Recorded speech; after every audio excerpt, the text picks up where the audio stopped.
All right. Good morning. Looks like we're live. It's Thursday, October 7th. Um, Week's almost gone by. Kind of could be an exciting day. Looks like we got some Chinese stocks moving this morning. The SPY looks like it's kind of, bouncing back. Could be a good day in the markets. Uh, and it's the day that CLOV is supposed to receive its new star rating, or that CMS is putting out their star rating. So CLOV could potentially receive a new star rating. So we'll see how today goes. Let's see who's in here this morning. Noah's in the house. What do we got? Your pal Al, what's going on? Josh Stewart, good morning. Turts McGurts, good morning. Says close. Days to cover 3.5 plus. Short shares availability at 0. And Star Report probably coming out tomorrow. It actually could come out today. We'll have to see. I mean, the actual date that they said was on or around the 7th, which is today. But just have to see how that goes.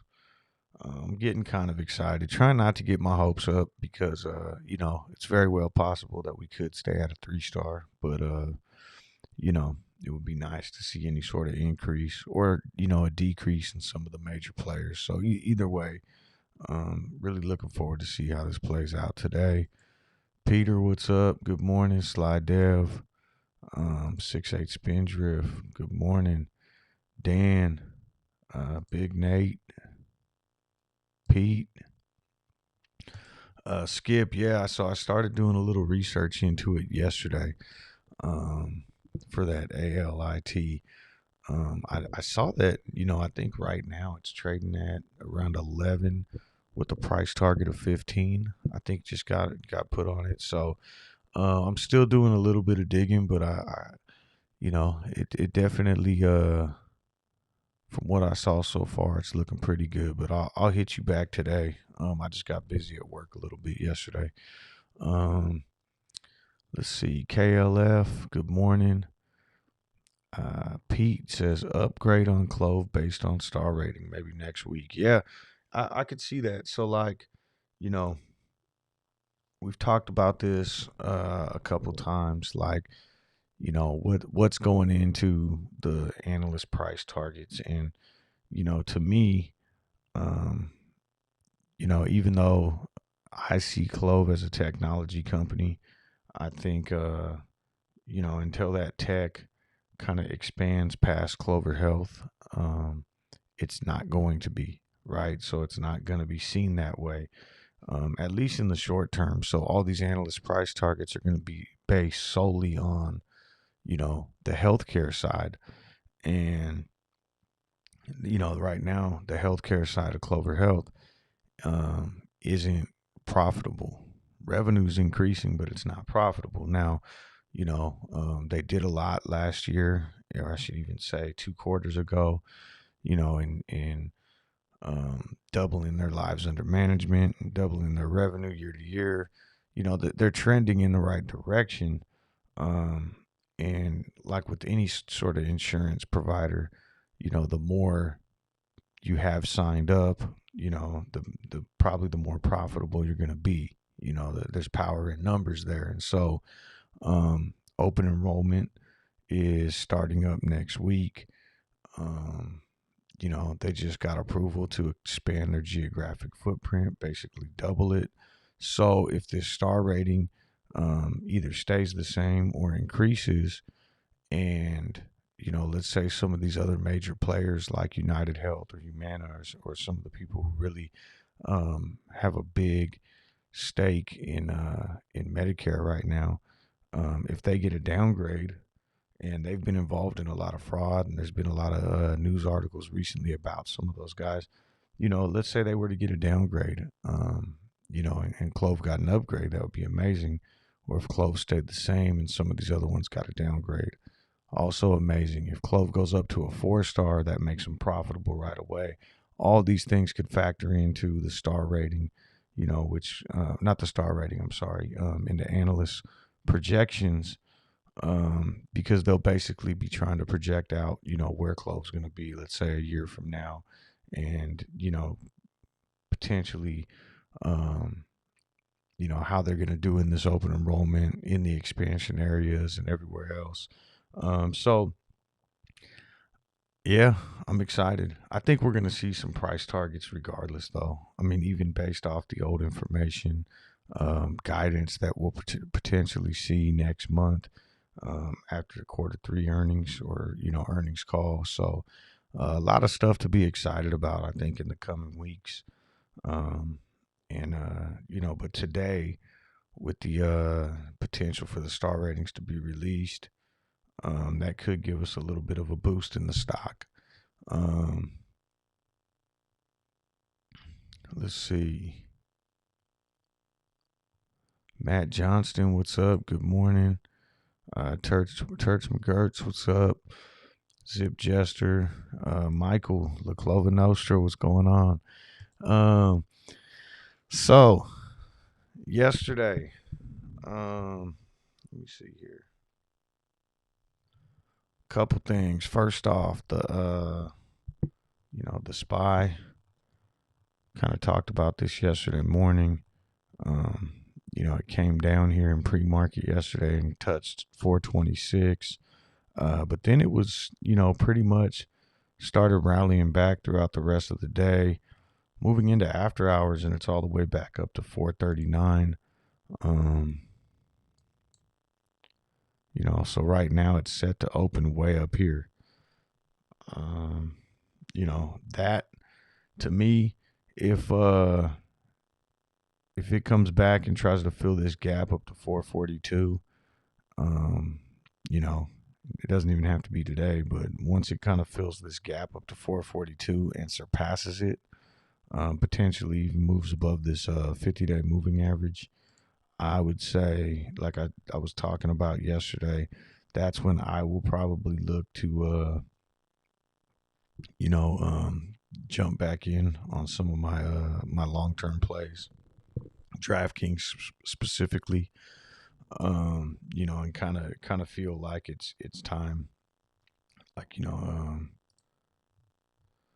to get back in. But right now, just a lot of choppiness and indecisiveness. I mean, even opening up, if we are to open up here at 439 right now, it could just as easily come right back down. And so I just been trying to play this as safe as possible. I do still have those SPY puts, the ones that I kind of banked off the profit off the previous ones, and I'm still holding those. And the only way I'm probably going to cut those at this point is, for us to like really get above this mark up here, this 445, would kind of tell me that all this choppiness and correction and whatever else is going on is over. Once we start trading up here at 445, and even if I hold those and they expire at zero right now, it's not going to be a loss because I bought those, after profiting off some puts in here and in here. So, I'm kind of going for the bigger play now if this thing starts to fall and potentially even fill that gap down to 400. So, I still don't know if this is over yet, but like I said, Chinese stocks are starting to rally back a little bit too. Looks like maybe some of the concern about the whole Evergrande thing may be over. And I know that's when our market started to kind of fall a little bit as well. So just keeping an eye on that every day right now, not today specifically, but in general. Let's see. So that was the SPY. I guess the next big one I should bring up is ATER. We talked about it a little bit yesterday. I actually made a video before we went live yesterday, and I think it got posted while we were going, because I do like the numbers with ATER. I entered in yesterday. I actually got stopped out. It does look like it's holding this 50 SMA, which, we could see potential reversal at some point. But I got stopped out yesterday. So I talked about jumping in on ATER. There's still a ton of gamma squeeze potential in there. Let me see here. Yeah, the gamma squeeze potential is, absolutely still exists on the stock. Um, the short squeeze potential is ridiculous. Let me pull this over real quick. We talked about yesterday all these options in here, and what that can do to a float this size. I mean, this float is ridiculously small to have. I think this is almost 8 million worth of shares. And I haven't even looked at the numbers today. So we're looking at what, 37, 58, 60, so we'll call it 70, almost 9 million shares in there now. Expiring in 8 days. But if all of a sudden this stock gets some movement above 10, we could really see it take off. Now, one of the things I talked about yesterday was obviously max pain. And I've previously kind of said that, high IV trading under max pain, kind of stay away. And yet I still jumped in this play yesterday. And, with the intention of, if it fell below 9, I was getting out. Yesterday I got stopped out right around, I think it was 8.95 right here. And so I'm completely out. My contracts I had to sell manually, but when I saw the stop loss go off on the shares, I immediately jumped on my phone, exited out of my contracts too. I think I got out for like a 35% loss, maybe a 40% loss on the contracts. The shares wasn't nearly as bad, but it's a lot better than still holding down here. It touched 820. A couple times, still trading lower right now, but I'm out. Took a little bit of a loss there, but I'm still looking to get in this. What I really like about ATER is, once it does reverse, and who knows, that could be today, it could be a week from now, it could be a month from now. But I'll be following the numbers, and if the numbers stay similar to what we're looking at now, I mean, we're looking at 40% short interest, 140 cost to borrow, 98 utilization, relatively small float. These are the type of things that you want in a squeeze play. But unfortunately, it does look like, stock is in control right now, and they're trying to prevent this thing from hitting that gamma squeeze. And it does have a lot of gamma squeeze potential for next week. So I'm gonna keep watching this, look for some opportunities. This has been a stock that I've been day trading now for about 2 weeks. We've been talking about it almost every day on this stream. If I get the let's say the buy signal, which for me is, anytime it's kind of crossing above this 50 and it happens above VWAP, with some volume, I'm probably going to jump back in and, let it ride and see if it ends up hitting the gamma squeeze, but with like maybe a looser trailing stop on it. But for me, $9 was kind of like the breaking point. If we look at the daily chart, prior to yesterday, it kind of had this support at 950.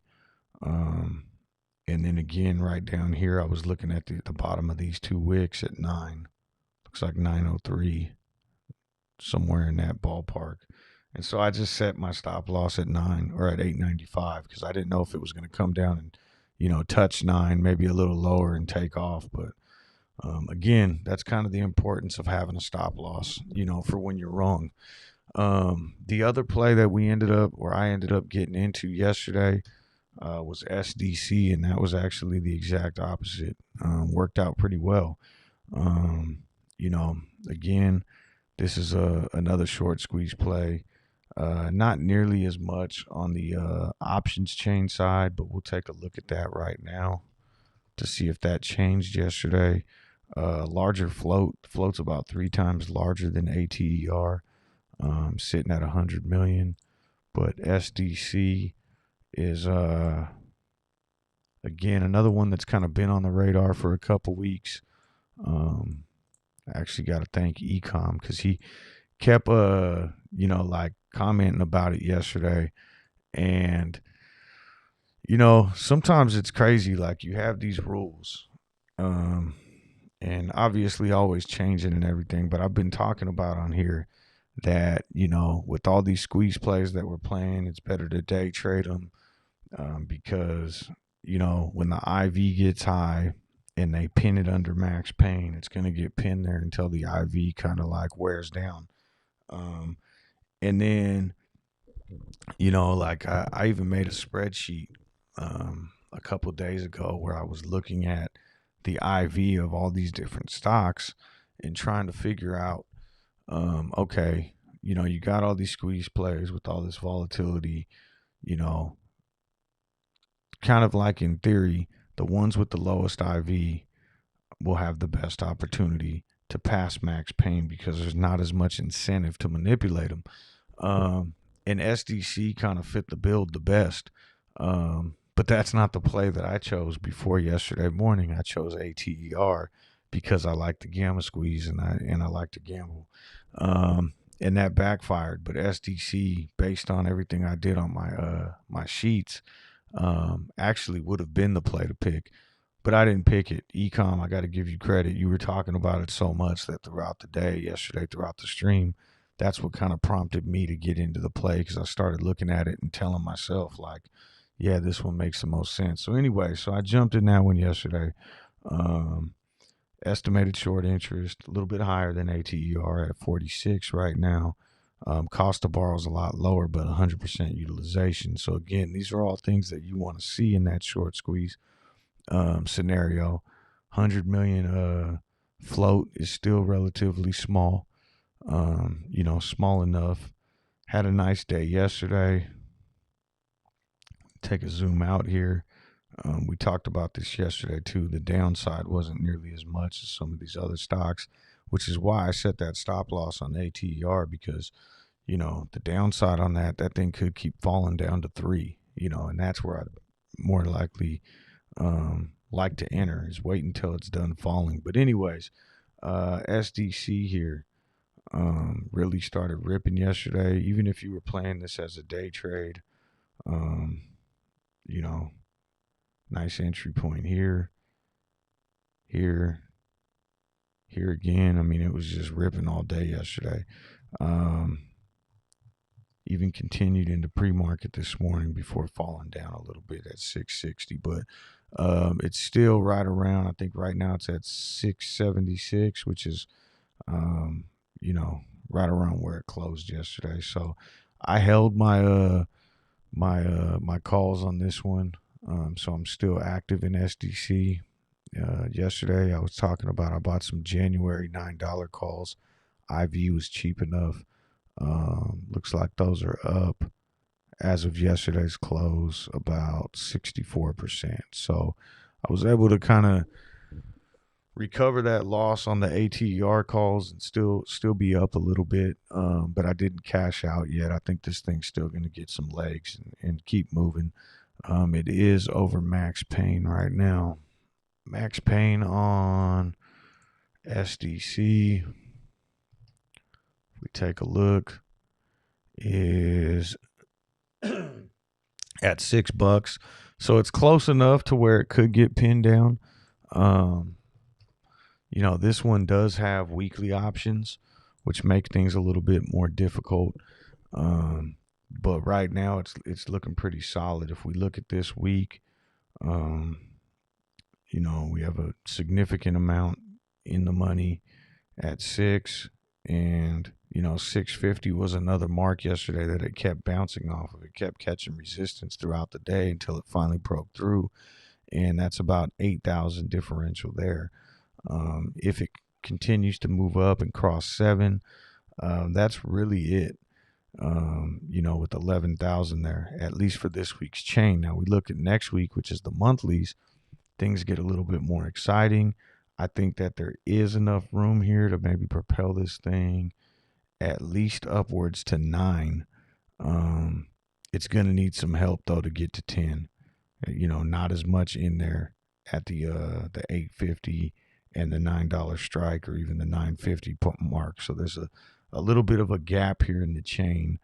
But I think it does have potential just based off this chain to where if all of a sudden we can get, across 10, maybe give us a little bit more of a push. But it doesn't right now. This doesn't look like something that's ready to, blow the chain out and go to 20. But again, that's all options based. That's all gamma squeeze based. That's not based on the short interest and all the other factors and variables that go into this. So I think SDC has some opportunity to explode. I also think that ATER isn't necessarily off the table. It's just, I don't want to be sitting here holding for all the way down to $3 and waiting a couple months for this thing to turn back around, because that's very possible. So with ATER, stop loss triggered, I'm out. But I will be looking if it does start reversing. That's one that's going to be on my watch list. At least until next Friday, because of that gamma squeeze potential. Sorry, I got way behind in the chat.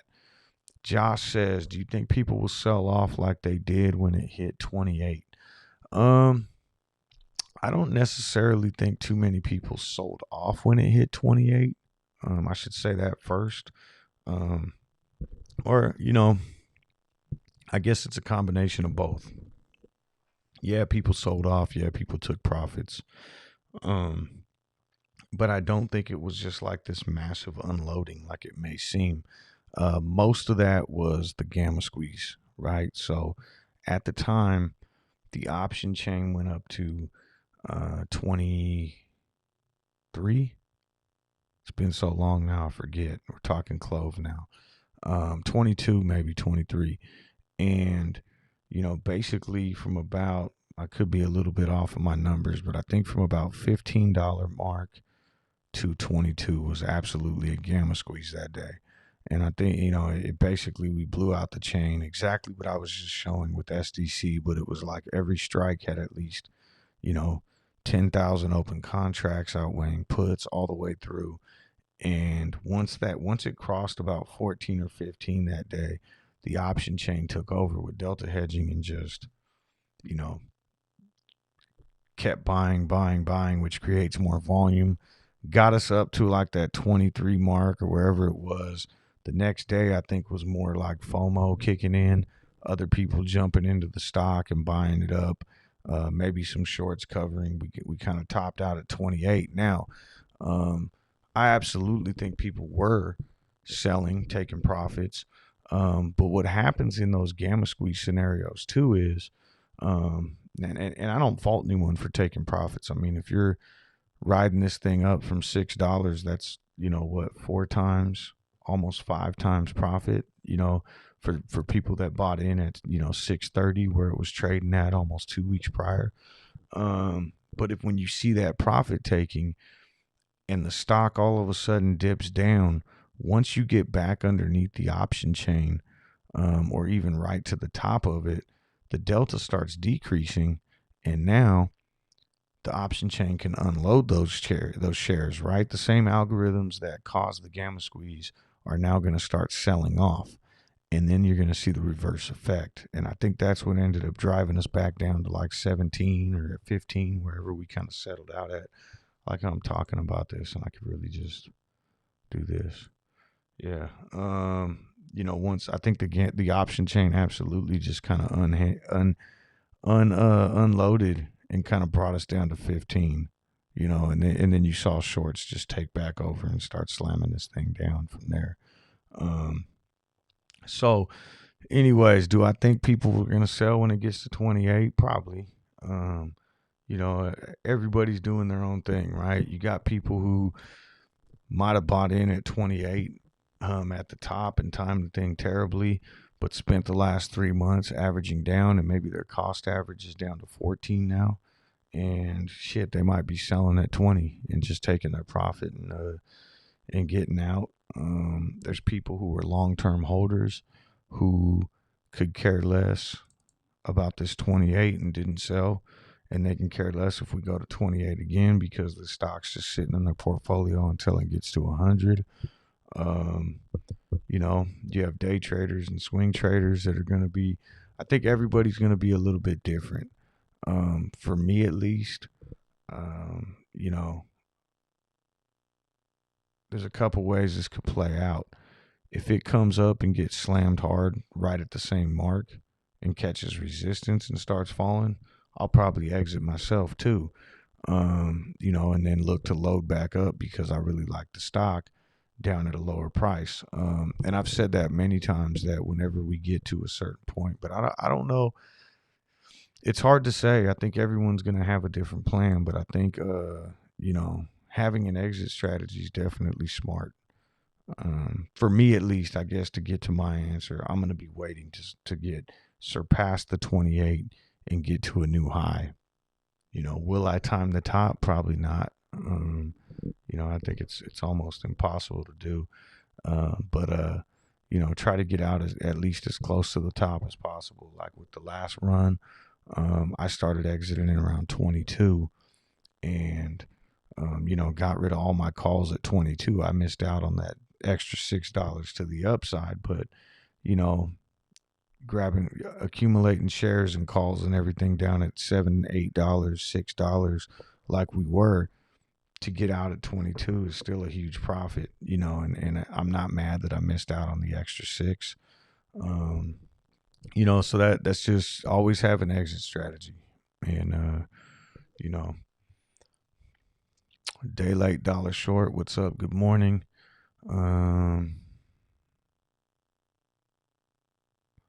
Michael says if CLOV, I know I'm way behind too. I'm just trying to catch up and keep up with the chat as much as possible. But he says if CLOV does any sort of squeeze, I would anticipate a huge sell-off. Personally, I can care less about a squeeze.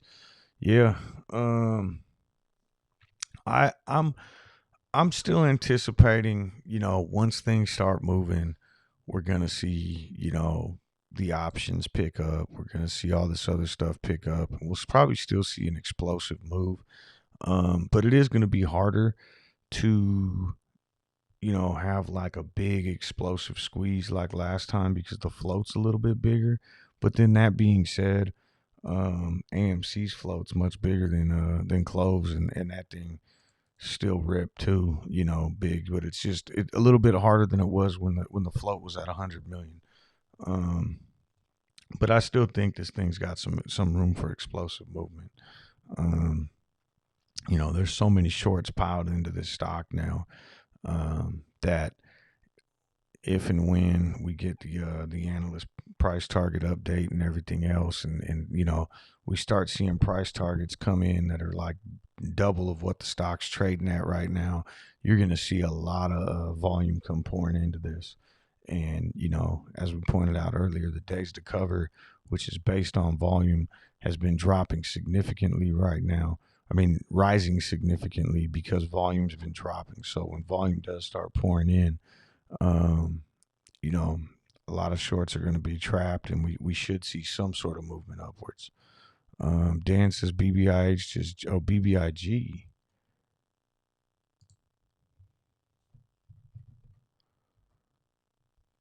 Okay. See, that's another one. Again, I was looking at this spreadsheet. Let me open the spreadsheet up. I was kind of doing my own little research, trying to figure out, if there's any rhyme or reason to a lot of these squeeze plays, and paying attention to keeping max pain, like looking at it from a different angle, keeping max pain in mind, and IV, because really, what is max pain? It's like it's that mark where they stand to make the most profit. And max pain theory says that market makers will do whatever they can to kind of pin a stock down to that number. Well, it only makes sense for them to jump through all these hoops and try to pin the stock down if the premiums are high. So, like right now, max pain for BBIG is $6. It popped up right just within the last couple minutes to 640. Um, is there news behind that?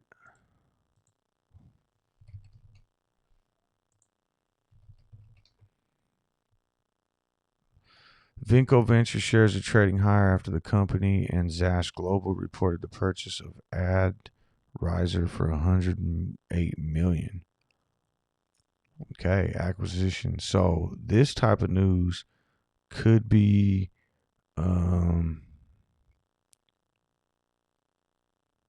yeah, that's pretty interesting.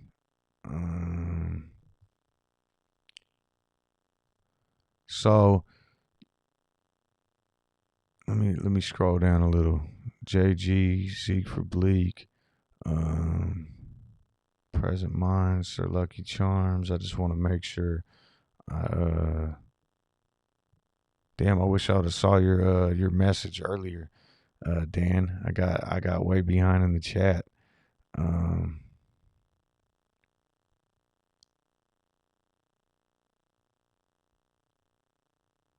All right, here we go. I got up. So some news like this with BBIG, if that can propel it, this is kind of where I was just going with this. Like, keep in mind Max Payne on all these plays.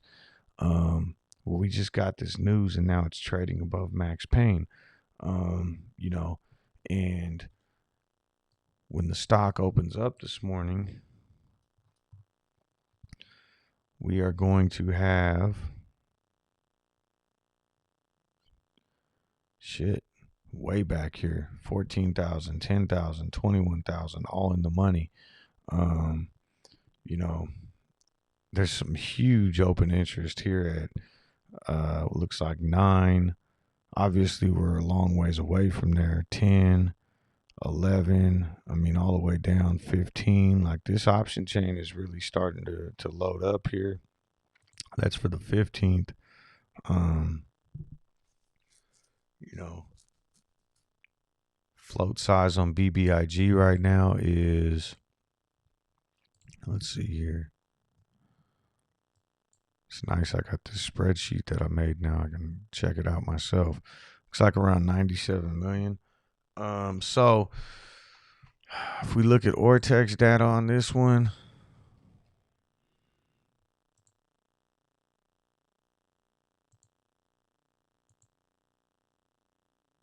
%31 short interest. Cost to borrow is on average 32. Utilization's at 99. You know, getting a catalyst like this out of the blue, and getting this stock jumping so much as it is right now. If we look at the daily chart on this, I mean, this was a major squeeze just last month. And yeah, I mean, definitely one to keep an eye on. I mean, IV's so high right now, I'm not going to look to buy any calls. And it's going to be even more expensive because right now it's looking to open up where right around here. You know, that's a huge gap up. But it also gapped down, looks like yesterday. So, I don't know. This could be exciting. I'm definitely putting that on the watch list today to be day trading and jumping in and out on and you know, try to ride those waves. Wow.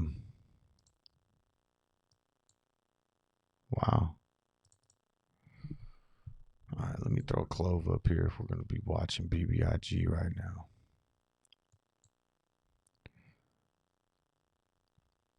Michelle, what's up? Good morning.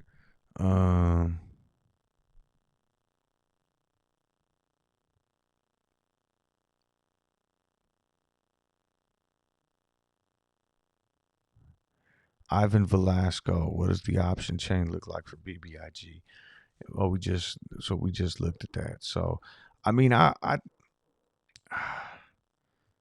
it's not terrible, but for a float that size, you'd want to see a little more open interest. It's next Friday's chain that really looks the best. You know, and I think with this momentum that we have right now, you get past 750, and you start getting some push up to 9, that's going to have a lot of options deep in the money. And I could really see this thing, especially if for some reason, you know, what's already in the chain can help push it up past 10. 10 has 40,000 contracts. That's 4 million shares. The delta on that right now is only at 12. You start pushing and all of a sudden that delta gets to 1. You're talking about a lot of shares that are going to have to be hedged. And that's enough to really get this thing moving. So, yeah, BBIG definitely has some potential now. And, you get some news like that kind of just comes out of the blue, and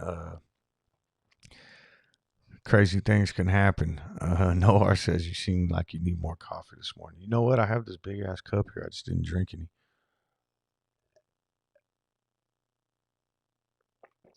Thank you for the reminder.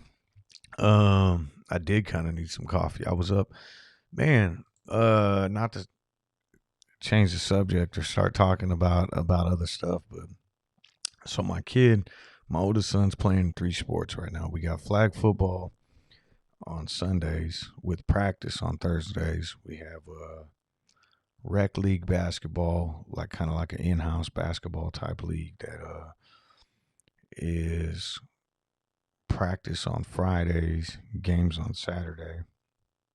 And now he just signed up for more like a travel basketball team. And they're, mind you, 4th graders. Practice was at 8 o'clock last night, from 8 to 9. I mean, that's kind of late for me, being that I get up so early every morning. But for a 4th grader, that seems, ridiculously late. I think we didn't get into bed last night. By the time we came home, he took a shower, everything. Probably got to sleep around 10. So I'm sure he's gonna need some coffee. He doesn't drink coffee, but he's gonna feel like he needs some coffee this morning too.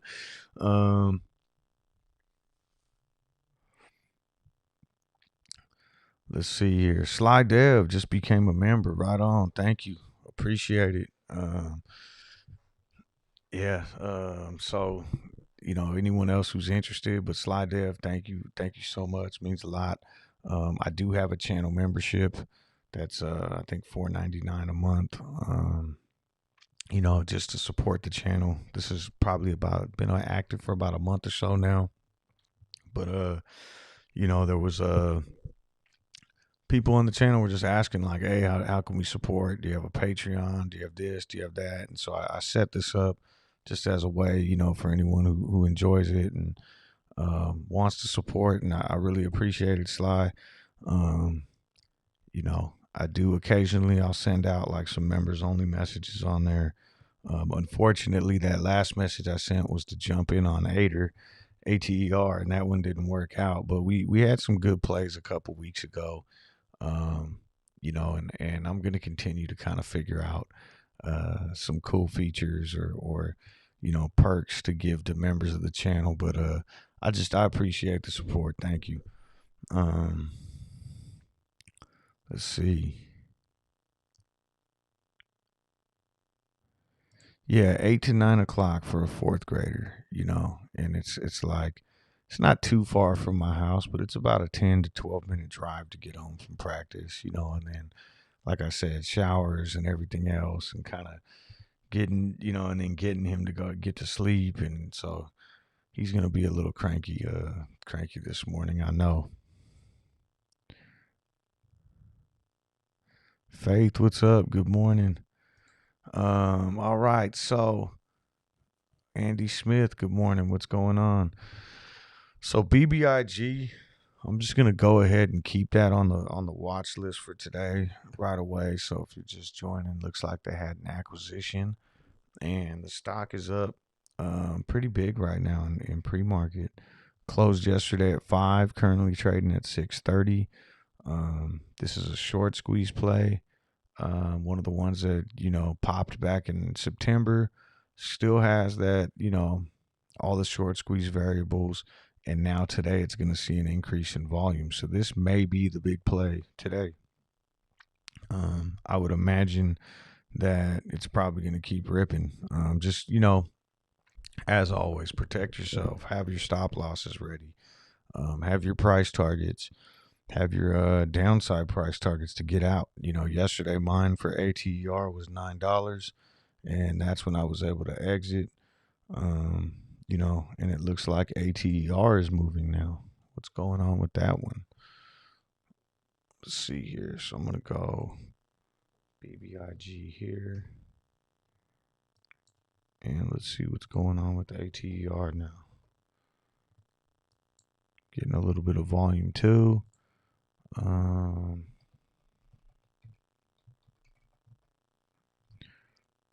No news there. So it's just starting to rip. All right. And there's still, I know I talked about this morning, but there's still definitely potential here in ATER. 30 million float,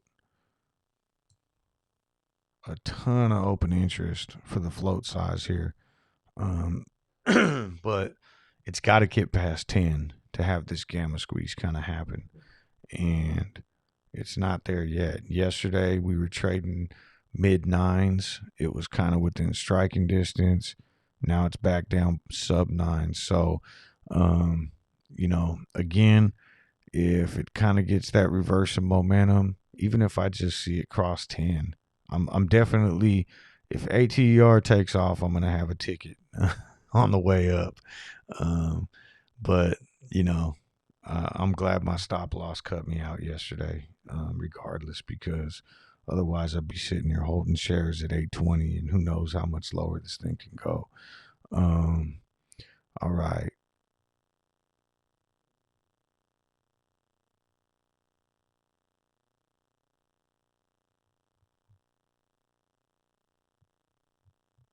Let's see here. So, while we're watching those, I'll go ahead and I'm going to leave BBIG up. I'll leave CLOV here.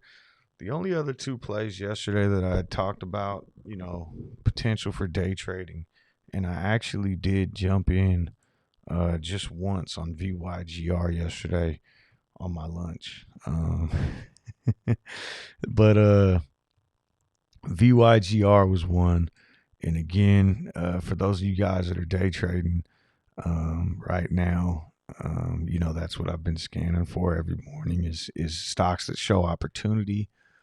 For me, I'm looking to get above the 50, and that's when I want an entry point. This one was kind of choppy all day yesterday. It did cross above here, a little bit of an opportunity there at 376 to 385. Not really though. You would have been stopped out almost pretty early, but now when it's trading above the 50 already, and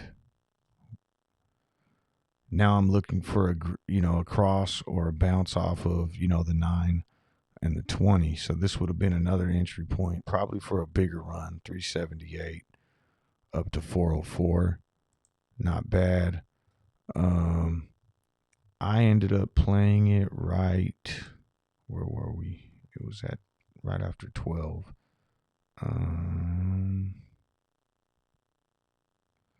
Right in here. So I got my entry point here around 378.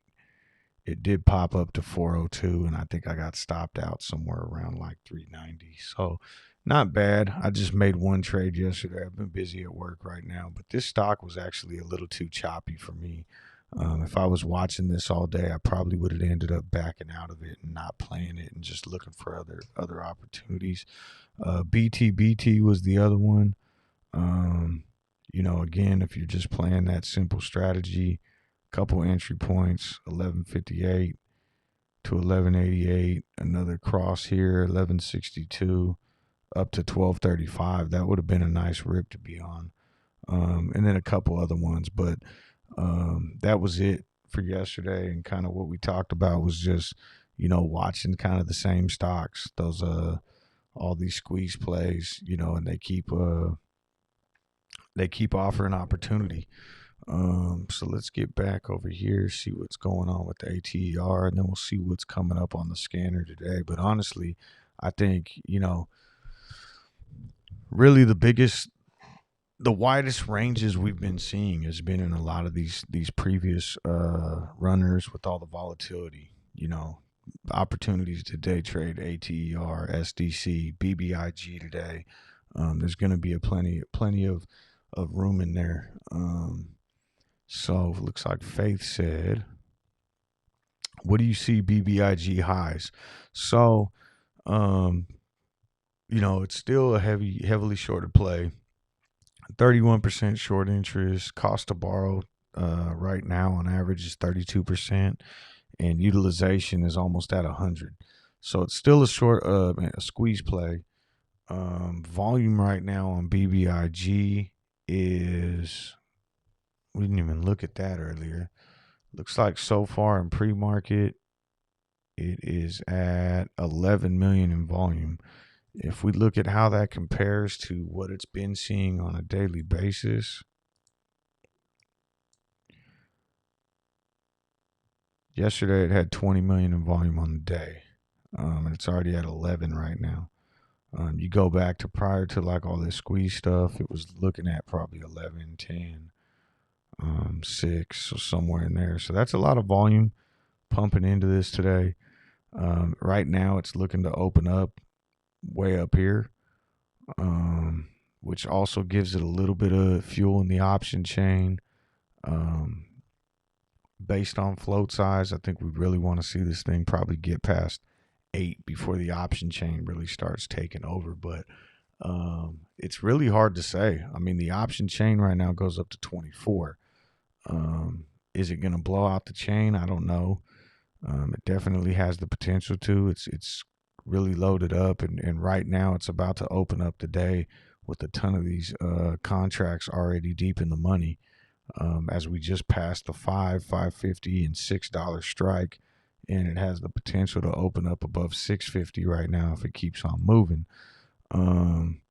So this is definitely going to be one to watch today. Probably going to be one of the bigger runners this morning. So yeah, I'm just gonna go ahead and say, like, rather than doing scans today and looking for other runners and everything else, I think there's enough here with all these other plays to especially BBIG, to where you can have some opportunities to jump in and out. On top of that, the other thing that I want to bring up, I had some friends that were really really new to trading, that had hit me up the other day and talking about, hey, I want to start doing this day trading you're talking about and everything else. Couple things that I want to bring up real quick. One, if you're planning on day trading, you have to have at least 25,000 in your account. Otherwise, you'll get tagged as a pattern day trader. And I think the rules are a little bit more strict now, so you absolutely want to pay attention to that. And what that means is you can only do 3 round trips in a 5-day span. Round trip is like, basically, if I was to buy BBIG today, ride it up a little, and then sell same day, that's 1 round trip. Now I only have 2 more left within the next 5 days. So that's the first thing. Secondly, if you're very new and you're still unfamiliar with your software and you're still trying to figure things out, paper trade. Okay, you don't need to jump in and at least paper trade a couple times. Don't go in and start trying to buy things and getting burned. And TD Ameritrade, this Thinkorswim software, is probably the best in my eyes, and it's free. You sign up for an account with them, you don't even have to put money in the account, and you get a login and a password, and you can go use this Thinkorswim software. And to me, that's probably the best way to learn. It has a time machine on it where you can go up here and click on demand and go back and trade some days that you've already heard of, or it's really you can't beat it, and that's probably where I would start.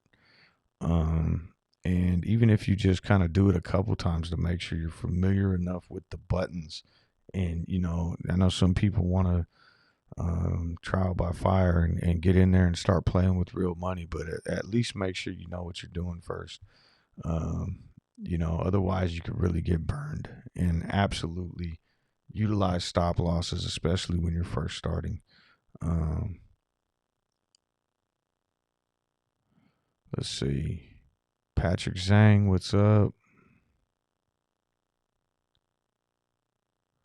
Ride the Wave said there's a post on Reddit about BBIG's math with merger and Tide spinoff day around 20 to 21 price target. Not bad. Yeah, I could see BBIG. Like I said, this is probably the most interesting stock this morning. Cuckoo Bird, what's up? Scotty. I don't know if I said hi to Scotty. You're right. So whoever said I think it was Noah, said I need more coffee. I do need more coffee because I've been seeing Scotty in there. I don't know if I actually said what's up to Scotty yet. What's up, Scotty? Good morning. Let's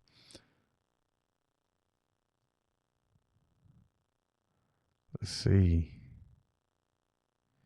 Ecom, what's up? I don't know if you were in here earlier when I was giving you props, but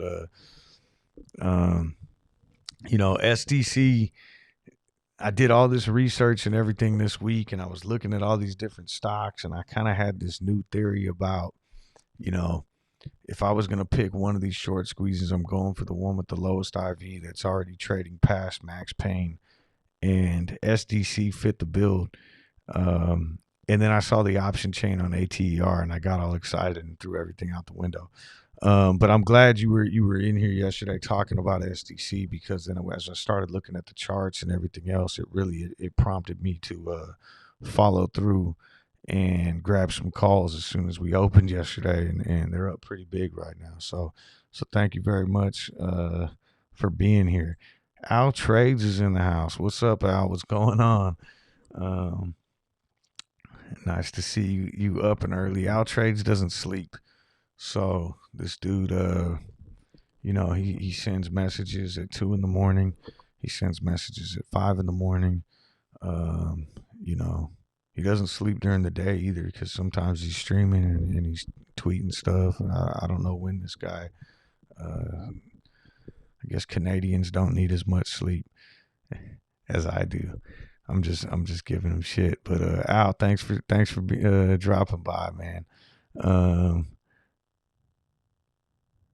Let's see who else is in here. Kevin says, "Why have the other CLOV channels kind of stopped streaming CLOV?" I don't know.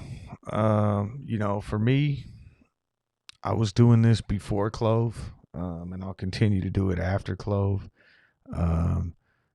I have fun doing this and doing the stream and kind of just hanging out and talking about stocks and talking about CLOV, and I'm still heavily invested in CLOV. It seems like, after and I know, like, Al was like huge on the subreddit, before the original first pop, and and so I know he'll continue to be around before and after CLOV. But I think some of these other guys maybe hopped in, when they saw the squeeze opportunity, and I don't know. It's just speculation, but it is weird, that a lot of the people that were covering it have gone silent. I don't know, or at least stop streaming as much and everything else. But I mean, I'll continue to do this as long as people are watching. I'll just say that much. I'm having fun with it. I enjoy communicating with everybody and hanging out in the chat and everything else. And I really like this little community that we built. And yeah, I don't know.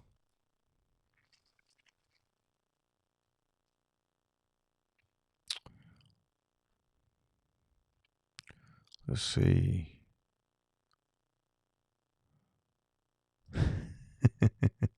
Michael's at it. Let's see. Midwest Tom just logged on. So sorry if you already covered this, but wondering about CLOV star rating and if there's any news on that. Also, where can we find updates on that? So, no news that I've seen so far.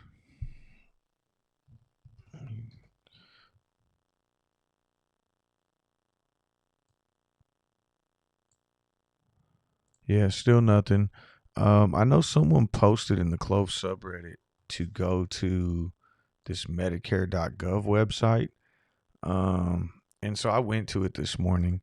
Um, let me see here. And, it's just Medicare.gov, and it's got like all the plans listed, and it says star rating coming soon. I don't know if this is actually like where we're gonna see it pop up, but it does have all the plans. And I was kind of taking a look at it earlier, and the one thing that I did notice was, where's it at? Clover Health. So they kind of check all these boxes, right? And this is where, and again, I just looked at this morning before I got on the stream. I'm almost positive that, and I'll pull up the press release that Clove put out last week when they got the approval to expand. But they talked about all the stuff that their plans are going to include. And if you look at the plan benefits here on Clove, we have an X on transportation, in-home support, home safety device and modifications, and emergency response device. Meaning they don't offer that. Now, in this newest press release, they say that they have transportation assistance. We also have telehealth. There's other stuff that kind of was like added in as benefits. Like the over the counter grocery benefits, all that other stuff. In home support they have here that they'll I think prescription and medication delivery. So there's different stuff that I'm thinking maybe some of these boxes might be checked too now once they update it. But anyways, nothing yet. Also, the other place that I saw some information on previously was I think CMS.gov. I'd imagine maybe we'll see something on there as well. I'm just going to be honest with you, though. I'm not in the medical field or the medical industry. I have no idea where these star ratings are going to be released first, or where we're going to find out. But I do know that as soon as it happens, it'll probably be posted on the CLOV subreddit. It'll probably be all over Twitter. Maybe one of these two websites that I just popped up, CMS.gov. Um, Maybe in the next half hour while I'm still streaming. I'm sure we'll hear about it though. But yeah, you haven't missed anything yet, Midwest Tom. Let's see. Chef Daddy's in the house. What's going on? Um,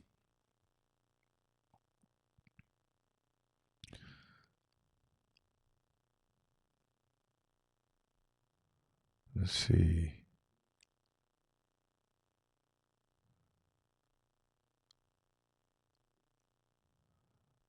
Did I take BBIG? Oh no, BBIG still up here. I'll put ATER right here.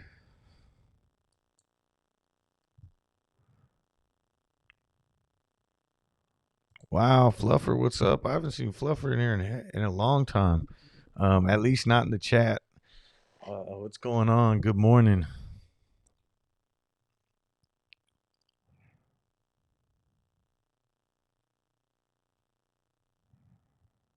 Michael, you're right. I do need the thermos. You've been telling me that probably for about 3 months now. But I did switch to a bigger cup that holds 2 cups of coffee now. So that's but now my coffee's a little cold. So if I would have just listened to you and bought a thermos a long time ago, probably be much better off. All right, Dan. Thanks for joining us, man. Dan says he's going to work.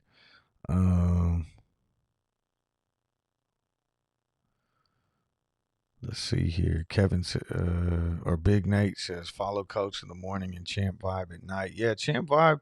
Um, I haven't. I'm gonna be perfectly honest. I haven't watched many of his streams, especially recently since I've been back to work. Only because I've been busier than hell with my kids' sports and everything else. But um, that dude's got a lot of information on there. He's been extremely, um, you know, accurate or as accurate as you can be with a lot of his technical analysis. and he's really been doing a good job, and very educational too. I think, if you want to learn about like trying to do technical analysis for swing trade setups and stuff like that, that's definitely someone to check out. He's got, you know, I think a set of educational videos where he kind of teaches people like, how to go through and do technical analysis and all that. So he's definitely somebody worth checking out for sure.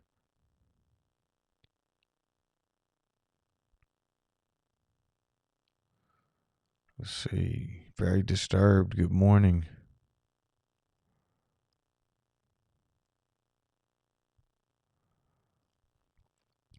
Noir says SDC pushing 7. So it looks like everything's starting to move. Kenneth with the super chat. Right on. Uh, what Faith said. Now I got to go back and see what Faith said. Let me see.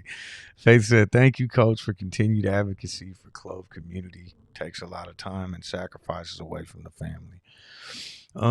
Yeah, no, I appreciate it. And I appreciate Kenneth for the super chat too. But yeah, I've been that's one of the reasons why I kind of cut back though too. I mean, because if you guys remember, anyone who was around, but I was off work at the time too, and it was summer break. I was streaming in the mornings till about 8 a.m. my time on the West Coast, and then I'd come back and do Power Hour. I was having fun though, and then I was doing like videos every night. Um, you know, we were doing roundtables on Sundays. It was like all this stuff, but I mean, life happens, right? You got a job, got to go to work every day. My kids have all these other sporting events and everything else, and at the end of the day, this isn't my job, but I enjoy doing it, and that's why every morning I still get up. Like the one time I missed was after that Niner Packer game, and there was just no way I could get on here and stream, and I felt bad. I genuinely felt bad about it. Like I woke up and it was like, oh man, I can't, because we really have a community, and everybody comes in here every morning, and I enjoy sitting here and having my coffee and interacting with all of you. So, thank you, Kenneth. Really means a lot, and Faith, thank you for coming in here and supporting the channel, and everybody else too. Really means a lot.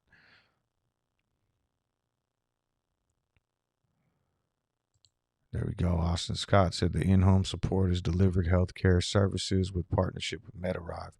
Yeah, so that's where, like, when we look at that list of those benefits on that website right there, and some of those had those X's and stuff. That's from last time, right? The new star ratings are coming, and I know one thing that CLOV specifically was trying to focus on was getting that increase in star ratings. So I'm hopeful that we're going to see something today, tomorrow, whatever. But a move up to 3.5 stars, a move to 4 would be amazing. I don't know, and I haven't taken the time again because of everything else: my kids' sports, my job, coaching, high school football, everything else. My doctorate program. I got like so much stuff going on that I've really been lacking in the research department recently. Um, but I'm not familiar with like how big of jumps do people make in CMS star ratings? Is it can you jump from a 2 to a 3 star instantly, or is it one of those things where you have to kind of baby step your way up? Is there do you have to go from a 3 to a 3.5 and then wait till the next release to go to a 4? So yeah, I'm really interested to see how this is going on today.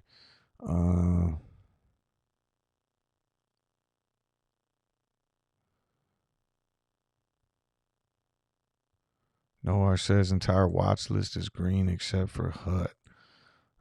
Yeah, Hut's one of those mining plays, and those things have been ripping. I haven't checked to see how Bitcoin's doing this morning, but a lot of those miners, they tend to move with Bitcoin, and had a nice pop yesterday, but I know Degenerate's really big on the mining plays.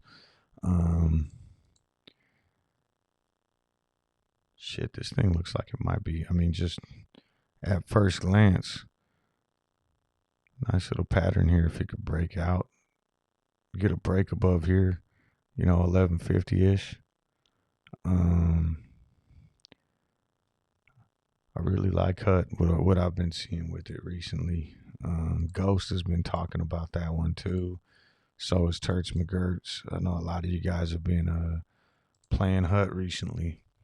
That's one that I was looking at, potentially opening up a bigger position on, more as like a swing trade opportunity once some of these other plays pan out. Ecom says SDC max pain is now 6. Let me see here. What was it? Yesterday was I probably have it on my spreadsheet too.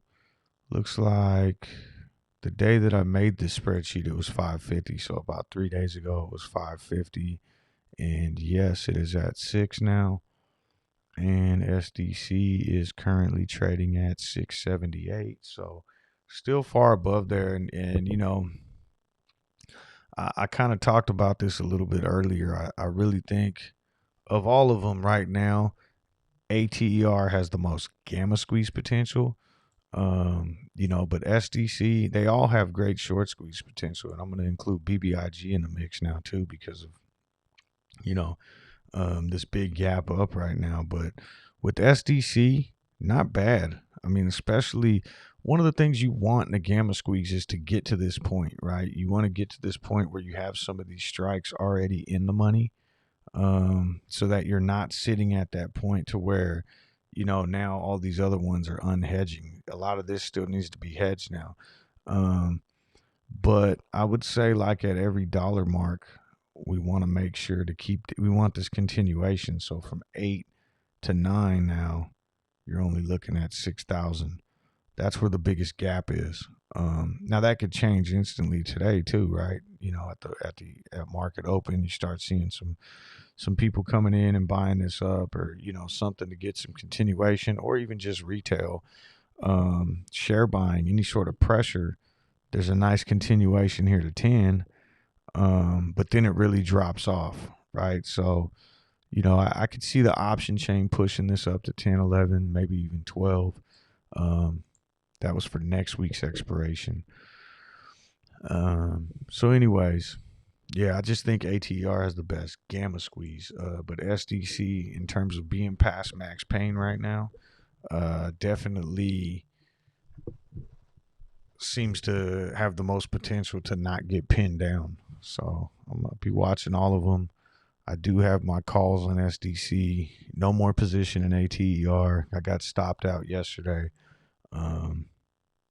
And I kind of talked about already, I'm going to look for, if this thing starts showing strength and looks like it's going to reverse, I'll try to jump back in here before Friday.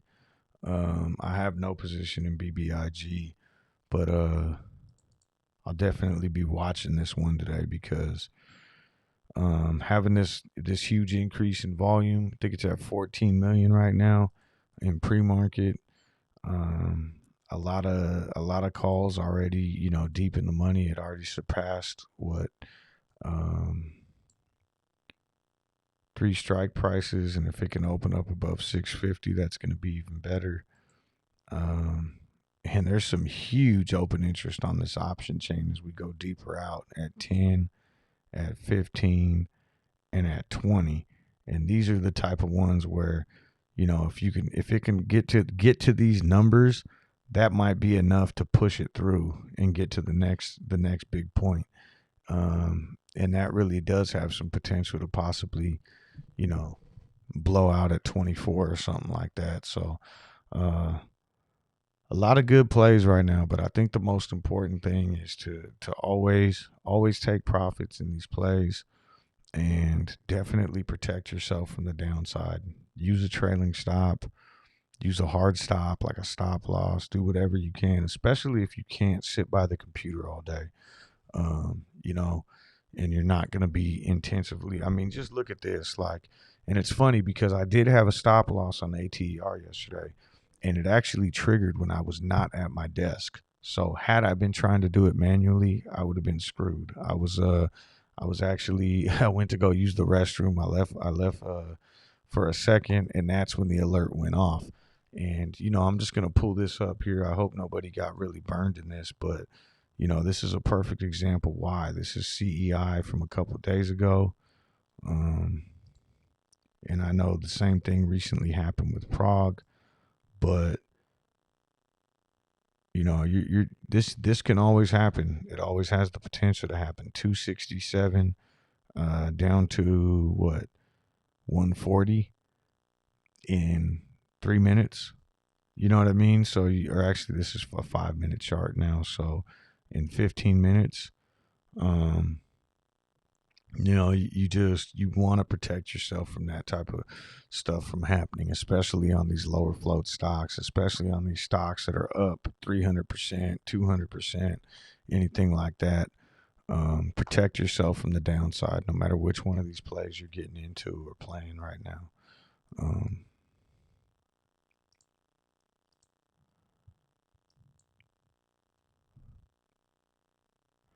All right, Scotty, head off to the American Nightmare now. All right, man. Can't wait. Today's Thursday, right? Yeah. All right. So Scotty will be with us tomorrow. I hope. I'll send you a text message later, Scotty. But we'll get it. We'll have to get tomorrow figured out. But tomorrow's Shotties with Scotty. Looking forward to it. Have a good day today too, bro. Sir Horace said they hired someone specifically for increasing star ratings, right? Yeah, L Train. I don't know if L Train's listening right now. But he stumbled across it. I think it was on LinkedIn or something, and found that CLOV was actually hiring a director of star ratings. And the job description was specifically like to work with the team, at Clover Health, and basically their whole job description, everything was working on getting an increase in the star rating. Figuring out what it is that's needed to get that increase, and working on it. Now, obviously, the star rating, I think, is it's huge for the company, right? Because on one end you have people get to pick what plan they want, right? So if they're going to go to this website, and here I'll pull it back up, or did I already exit it out? Where'd it go? You're going to go to this website, and you're going to kind of go through and maybe look at what the costs are, maybe compare if max you pay, all this other stuff. How much am I going to pay for my drug deductible? All that. But then on top of that, if maybe you have two plans that look similar, you're going to look at, okay, well, this one's maybe a 3-star. Well, this one right above it costs the same, and they're a 4-star. Or you look over here at what's offered and everything else. So that's going to help in people choosing what plan they want. But then there's added benefits, monetary benefits that come along with being a 4-star or being a 3.5-star. Especially at 4 stars, I think they get, $500 more per month per patient. So, or per life under management, I should say, not patient. But so that alone, from a business standpoint, makes too much sense. And for Clover Health to have a team that's focused on getting this star rating increase, I don't necessarily know how much, because I don't remember when it was that happened. It might have been a couple months ago. So I guess that would have had a little bit of time. But it could be something where, this team they hired or person they hired specifically for it may need to be on for another year before we really start seeing the benefits of that. Noah says Bitcoin's going down slowly, just under 54, right on. Joseph Scott said jumped out of ANY with this recent rip up. Yeah, man, that's what it's all about too, right? Is taking profits. There will always be other opportunities, and so Even if you were to get into something, you got in at 550, yesterday, you get a chance to exit at 650. That's a nice gain. That's a 20% gain on your investment, give or take. And now you could move that money into something else, or take profits. And what I mean by take profits is, two different ways, right? One, take profits off your play. So if your play is, if you had BBIG as it's going up, take a little off. Make sure you protect yourself, because that's another way of protecting yourself from the downside too, is to slowly scale out. If you get enough money out on the way up to where what you have riding is free, it's basically free shares now because you've already taken enough profits on the way up. Well, now you could play it a little looser and wait for it to keep going. But anyway, so that's what I mean on one side of taking profits, is always sell and have that, lock in those gains. The second part of taking profits, though, is like paying yourself, right? So I know one of the biggest mistakes that you could probably make, when you have big days, or you know big weeks or big months, or even just one big play where you get paid huge and all of a sudden you're up, ridiculously, is to turn around and think, okay, I just turned whatever $1,000 into $10,000. Well, now I'm going to turn 10,000 into 100,000 and reinvest that whole thing. Because what ends up happening, now you hit that loser, or now the market goes on a downturn, or now, whatever it may be, and now you just lost, a much bigger amount. Now you should scale up as your account size scales up, but for me, always have a plan on paying yourself too, even if you're not going to use the money, but take it out of your trading account. So like what I used to do, is go weekly, and whatever I did on the week, I'd take half of my profits and transfer it to my bank account. And so like, if you make whatever the number may be, I'll just use 1,000 because it's an easy number. But if you're trading on the week and your account balance is at 25 grand, we'll use, because you need that to day trade. And at the end of the week, now my account balance is at 26. Okay, well, you made 1,000 in profit that week. Take 500, transfer it over to your bank account, get it out of your trading account, and now you're starting the next week with 25.5. Let's say the next week maybe you make 2 grand. Again, take 1,000, put it in your bank account. That's one thing that I used to do, just because, otherwise, if the money was in my account, I would use it. I would put it into the next play and put it into the next play. And it's not even that I was necessarily, needed that money in my bank account to go, treat myself to anything, or spend it on anything. But it's always good to put that money away and have it somewhere else, because if all of a sudden you're fully invested and you're never taking profits, and we see a market crash or a market correction, they wipe all those profits out. And then when the market does come down, let's say we have another, instance like there was back in March 2020. If you're already fully invested, you don't have any dry powder on the sidelines. So you always want to keep dry powder in your trading account.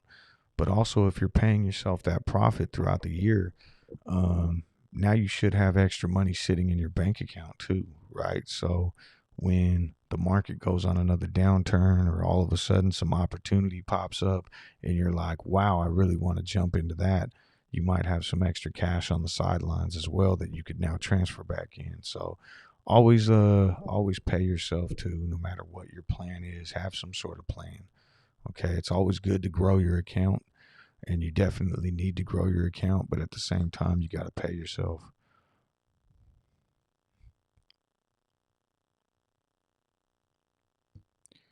Big Nate says, if anyone likes NFT plays, look into WKEY.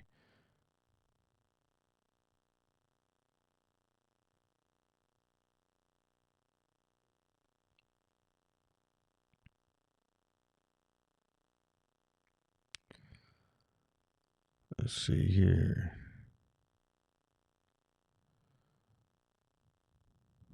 Kevin said, "What is the days to cover for CLOV?" Let's see. Oh, that's BBIG. Let me pull it up. Someone said this morning, I think 3.5, but I didn't actually look that up. I just remember reading that on here. So it looks like days to cover is 2 currently,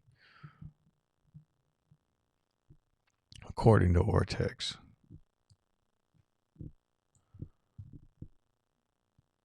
Oh, okay, so it was Kenneth, I think, that said 3.5.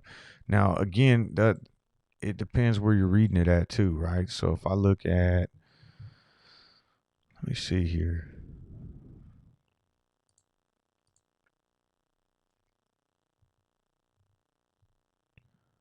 Fintel's data is going to be a little bit different, but this is Fintel's short interest page. I know Al Trades tweeted this out yesterday, which was kind of weird. That all of a sudden, I don't know what time that is. If that's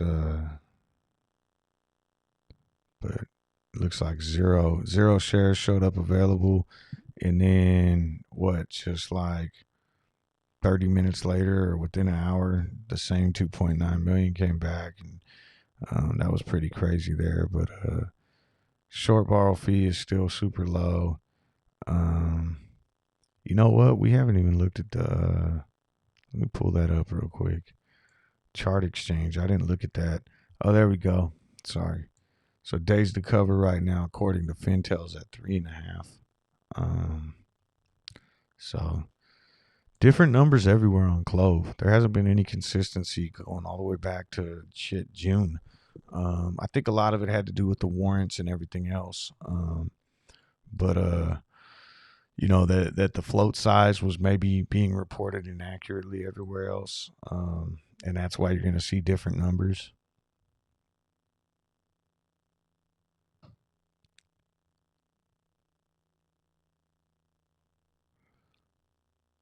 Noah says CEI won't die. Is CEI ripping again? Yeah, damn. A lot of volatility in there too. Opportunities to trade, a lot of volume. I guess yesterday, if you were watching this, 117 to 132 isn't bad. Just again, use a stop loss for sure. Because this stock, we saw how fast it could move up, and we saw how fast it could move down. All right. Ecom says I do scaled stop losses. Been burned with it hitting my stop and shooting up.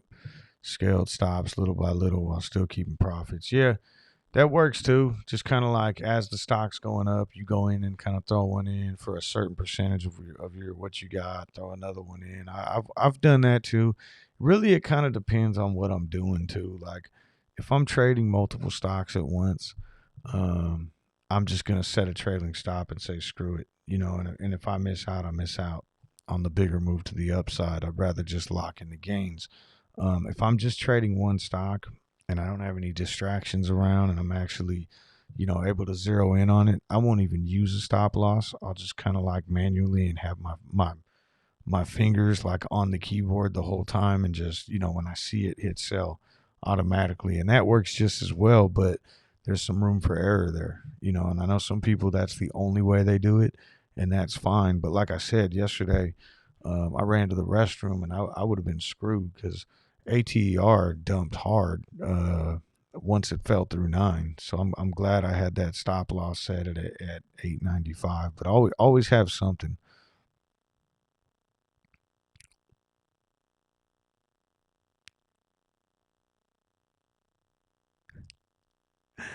Very disturbed said, so if I'm down 1,000, I need to pull 500 from the bank and put it in my portfolio. Nah, I don't really do it that way. I just it's and I know you're joking, but yeah, I mean that's just something that I've always done, and it's worked, because even if I know how easy it is, right? Like you have a big gain and all of a sudden your account is so much bigger. And the worst thing you could do is feel like you always have to invest every dollar that's in your account. It's good to have cash sitting in your account. Most brokerages pay you for cash sitting in your account. On top of that, they'll pay you overnight. For dollars. I know my Charles Schwab and my TD Ameritrade do. That I think it's like annual, um, and they give you cash, or they give you percentage for the cash that's sitting in there. So, and it's always good to have that cash on hand, but just get in the habit of taking some money out, because I've been burned in the opposite direction too, where this was years ago, where you have all these big gains and you just keep throwing them in and throwing them in, and building your account up and having everything fully invested, and then all of a sudden something goes south and you just wiped out maybe months worth of work, and you have nothing to show for it. So you don't want to be in that situation. um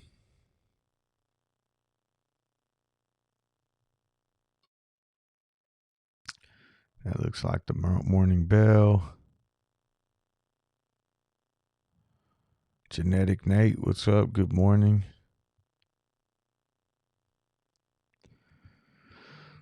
So BBIG, I think it closed yesterday at 5. There's a rather significant gap to fill. Be interested to see what happens there. If it comes down and fills it, either way, I think this is going to be a great stock to day trade today. I didn't even do a scan. Now that I think about it, we never did. We just been sitting there talking all morning. So so in terms of today's watch list, in terms of volatility and everything else, I'd definitely be looking at BBIG. Um, you know, um, I'm just looking at some of these other ones. Kind of, keep an eye on the regulars. I think, I have a position in SDC right now. Um, ATER is another one I'll be watching, but that's probably these three that are up here, along with any of the other familiar names that have been running recently. So it looks like,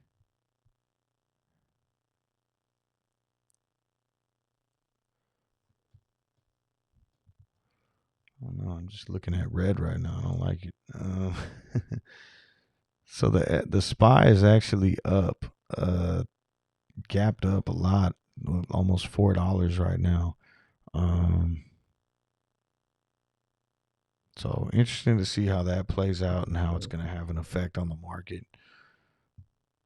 But it looks like, and I know we're only in the first couple minutes, a lot of these stocks are red right off the bat, at least the ones I'm watching.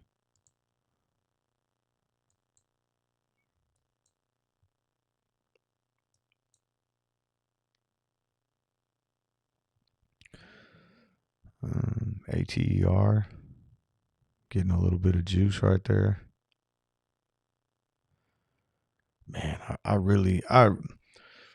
don't know. Maybe it's just the gambler in me that, like I said, I see that option chain in ATER, and it's like I just want a piece of it, and I want to get in on that gamma squeeze, and be a part of it as it happens. But you know, um, it's got to get past 10, and so I'll be looking to re-enter this one if we start creeping up above 9. And I don't think it's too necessary with something like ATER to get in right at 9 and make that dollar from the move from 9 to 10, because if you're looking to be in for the long haul, if you're day trading this thing, shit, go with those entry strategies, make your money and move. But if you want to try to play the gamma squeeze on ATER, what's the difference between entering at 925 or entering at 975, or entering when it actually crosses and it's at 1005? When you're really going to be looking for it to blow out the option chain, and make a bigger move. And that's what I'm kind of banking on is a huge move, up to 35 or something if and when it hits the gamma squeeze. So definitely keeping my eye there. Not looking nearly as good. Again, glad I got that stop loss yesterday, but I am going to be looking for another entry point here because I just love playing these gamma squeezes, and I talked about this yesterday too. It's like, you could lose 10 of them and then hit that one, and it pays for the next 30. Um, if you're using the same amount every time, using that theory.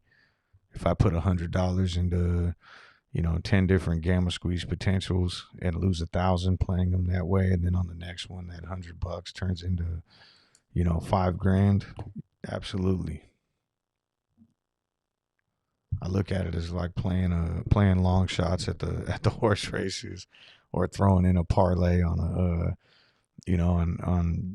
on a sporting event or something. It's like the odds aren't in your favor, but when it hits, it'll be worthwhile. Let's see. Claude says SDC dipping hard, wondering whether I should enter SDC. Man, I mean, I like the potential. It's trading above max pain. Tomorrow's options expiration, and max pain's at $6. I think market makers are going to try to push this stock down 50 cents. To me, this 650 mark that it's trading at right now is pretty big, because if it loses that, you're going to see a gamma unwind. Let me see here. Yeah, the delta right now on the that 650 strike is right at 0.54. So, and there's 9,000 open contracts with options expiration tomorrow. That's what, 900,000 shares. If it loses the 650 and starts heading south, you're going to see 900,000 shares potentially get unhedged between now and tomorrow. And including everything else that's in the option chain too. But that's where this thing gets tricky, right? But if all of a sudden we start breaking upwards closer to 7, you got 1.1 million in shares, of which 70% still need to be hedged. So then you'll start seeing that buying pressure rolling in, and we could see this thing start to move. And I'm just talking about next Friday.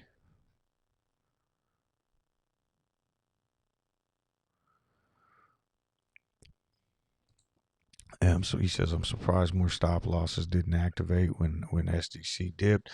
Yeah.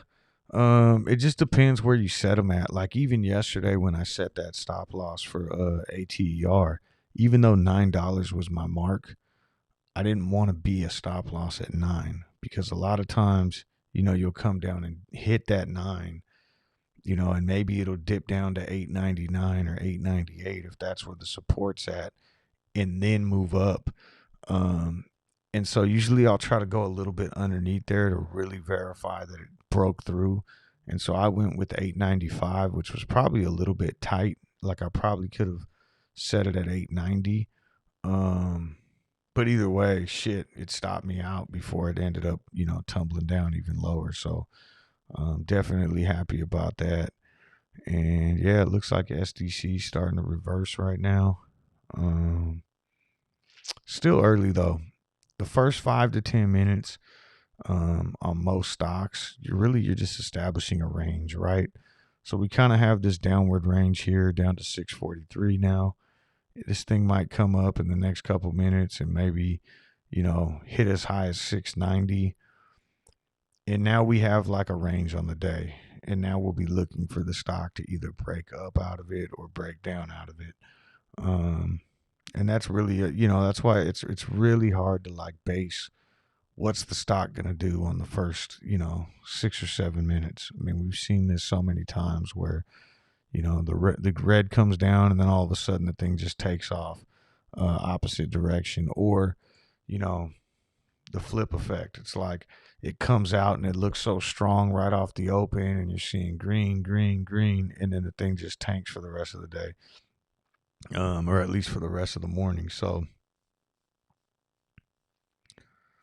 let's see here. Yeah, BBIG looks like it's definitely giving a little back now. But again, good news. Loaded option chain, heavy short interest, increase in volume. Volume's at 25 million now already, and we're only at 639. I would imagine at some point we're going to see a reversal and see this thing start ripping. Now, when that reversal's coming, who knows? And that's why I really, I like to use some of these other. I mean, shit, RSI is so oversold though. Damn.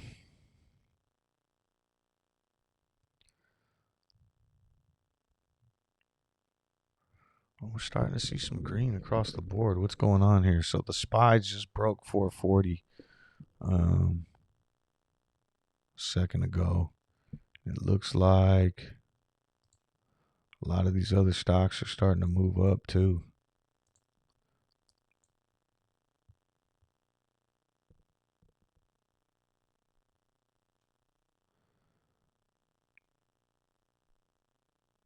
Just looking around the board. Sorry, guys. I'm just trying to check out all these other ones. So GREE is one that I've been watching. Still down on the day, about 20 cents. Nothing major. BBIG obviously up 14%. SDC up nothing much. What, 2 pennies? AMC though, nice big candle up 2% right now and still climbing. Along with this, kind of following the SPY, which is crazy. ATER starting to move a little bit up 5% now this morning. CLOV almost up a full percentage. GameStop up 1%, up $2. VIH flat at $10. PROG up 1.75. That's another one I've been watching right now. And I think that's it. Where did my CEI go?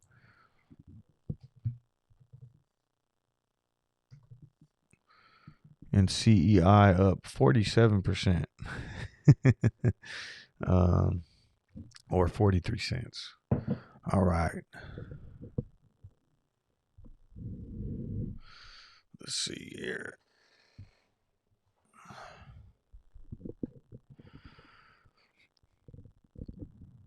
CLVS got positive news on something. They're working on a little pop. Chatter on Twitter. CLOV is starting to pop again. Is there any news? Sorry, Big Nate. I know I'll look at CLVS in 1 second. I just want to see. Still nothing on CLOV.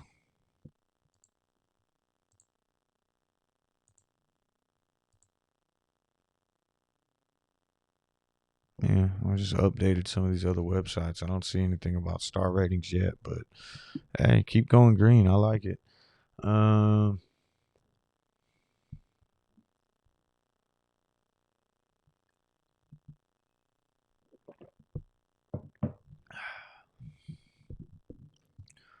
All right.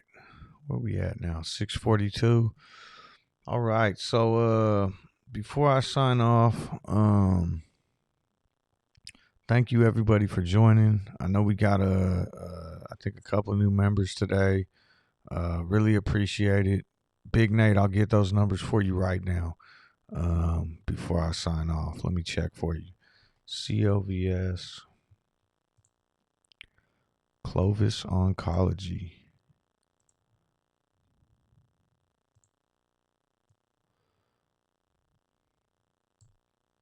Estimated short interest 22. Cost to borrow low 1.4. Utilization 70. Not bad. I mean, not everything has to be a short squeeze play, but if, like you're saying, they got this other big news, 22% short interest is pretty big. And, I know I say this all the time, like short squeezes happen every day. It's the opposite of a stop loss, right? So any sort of news that comes in, I'm not saying short squeezes that send stocks up 100%, but 22% short interest. If all of a sudden this stock starts taking off, and because it's got positive news, and the stock jumps up 10% off, a true catalyst, now all of a sudden you might see some shorts that are people that are short the stock getting burned, and now they're going to jump out on the way up, and that could turn what would have been a 10% day in a stock into a 15% day. So either way, always good to be armed with that information and see what potential there is. But so anyways, thank you everybody for coming in today. Really appreciate it. Looking forward to closing out the week tomorrow strong. Hopefully this SDC play I'm in right now works out. I know some of you guys are in BBIG and looking for, I know Faith said, want to get back up to where you got in at previously. I hope you get that and more. I really, this looks pretty promising with the amount of volume. I'm going to be watching this intensely today, looking for a reversal and an opportunity to jump in for the bigger move up. ATER looks like it's ready to make some sort of move. $10 is going to be the major resistance with that one if you're playing it for the long haul. 10 is where they're going to try to prevent it from getting to getting kind of that gamma squeeze range. And SDC caught a lot of resistance yesterday at 650. Looks like it kind of played as support today. As Ecom mentioned, and there goes ATER as I'm sitting here talking. So, yeah, I didn't even do any scans today. These are kind of the stocks I'm going to be watching, and of course, CLOV. We're looking for that star rating. That should be the good news today. Hey, thank you guys for waking up with me every morning. I know sometimes I'm a little groggy early on. And I feel like this is just now when I start waking up right before we sign off. But anyways, see you guys tomorrow. Have a great day.